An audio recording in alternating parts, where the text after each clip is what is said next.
আসসালামু আলাইকুম। সবাই ভালো আছেন।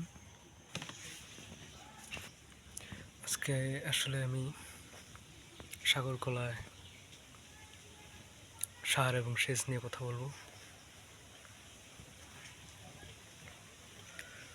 তো সাগর কলার প্রথম যে বিষয়টা সেটা হচ্ছে অবশ্যই পর্যাপ্ত পরিমাণ সেচ দিতে হবে। সেচ দিলে দেখা গেছে যে আপনার গাছগুলো অনেক ভালো থাকবে।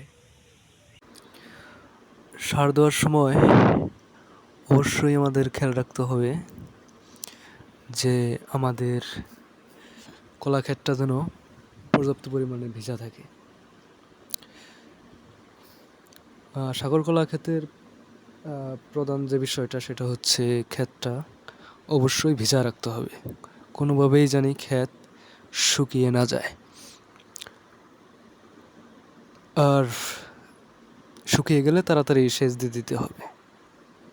আর এদিকে 3-4 দিন যাবৎ বৃষ্টি থাকায় ক্ষেত পর্যাপ্ত পরিমাণে ভিজা ছিল, তাই সার দেওয়া হয়েছে। আর সারটা দিতে হবে গাছের কন্ডিশন বুঝে। আপনার গাছের যে কন্ডিশন বা গাছ যে অবস্থায় আছে সেটা বুঝে সারটা দিয়ে দিতে হবে।